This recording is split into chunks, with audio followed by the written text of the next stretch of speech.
Each year, dozens of historical movies get released, either to cinema or direct to TV. But unfortunately, most of these historical films get overlooked upon release, or they are quickly forgotten shortly thereafter. And that's why I have decided to create this second list on historical movies you probably haven't seen yet, with a link to my first video in the description below. Also, don't forget to subscribe to my channel as I post videos on historical movies and TV shows on a regular basis. At number 5, it is The Physician, a historical drama film based on the novel of the same name by Noah Gordon. The film's central plot focuses on an orphan boy named Rob and his determination to study medicine and prevent others from dying of easily treatable diseases in 11th century England. This movie is unique as it brings to life a topic very rarely discussed in movies or TV shows, and that is the way medical treatments and surgeries were performed during the medieval era. We often get a small scene of a soldier getting his limb amputated or some rudimentary medicinal practices being performed on a king or nobility, but I have never seen a movie delve so deep into the subject as The Physician. This movie really highlights the differences between English and Persian society during this time, as one was very superstitious based with poor medical knowledge available, while the other culture was enjoying an age of learning and advancement. So if you're looking for a movie that is well acted, perfectly paced, and brings a unique spin to historical dramas, then The Physician is my recommendation for you.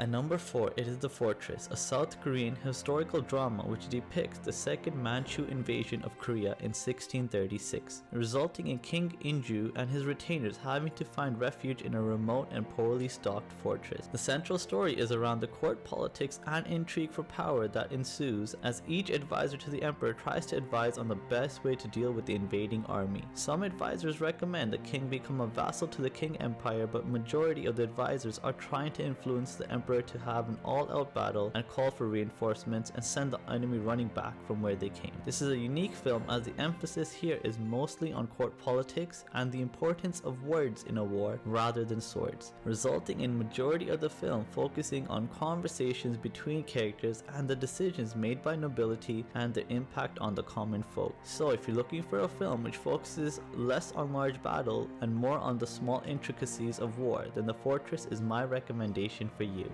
At number 3, it is The Fall of the Roman Empire, the classic 1964 sword and sandal film, which looked at the corruption and politics present within the Roman Empire during the reign of Commodus, and how these events started the decline of the Roman Empire and the downfall of all its glory. Although this film was a huge box office bomb, and many people did not get a chance to watch it, it still garnered positive feedback from critics as the plot and story for the movie was great, but it just got released at a time when the market was oversaturated with too many sword and sandal films. Fall of the Roman Empire highlights what makes the classic era of historical films so endearing even to this day, as the movie relies solely on amazing acting by the entire cast and a strong plot to carry the movie forward. There's no CGI or over-the-top action in this film to distract viewers from weaker elements of the movie. There are a few shortcomings in the film in terms of pacing and character motivations, but nearly 40 years later, there's a reason that The Fall of the Roman Empire is still remembered as one of the best historical films ever, and you owe it to yourself to find out why that is if you haven't done so yet. At number 2, it is Black Death,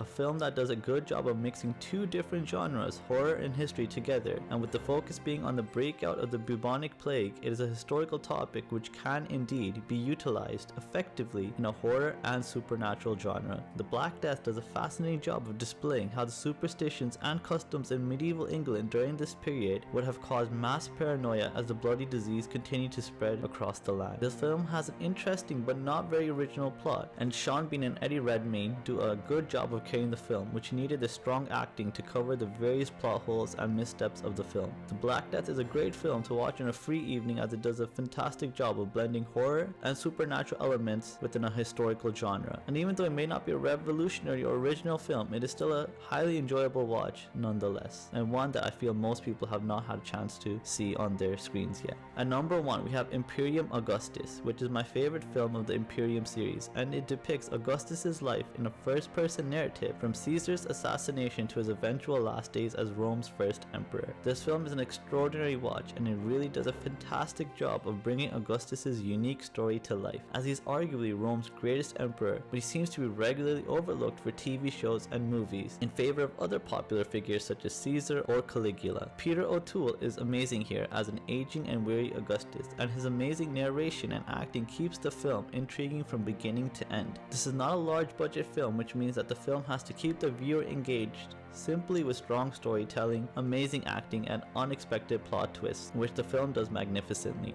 This film is not easily accessible for anyone that isn't overly familiar with Roman history, as characters are introduced, killed off, or mentioned in passing who are major characters in Roman history. But if you do consider yourself a true fan of Roman history or a fan of historical movies in general, then Imperial Augustus is my recommendation for you, as well as the rest of the entire Imperium series of films. So lastly, I just wanted to say, if you found these recommendations to be helpful or interesting, please do hit that like button and share this video with others. Thank you so much for watching.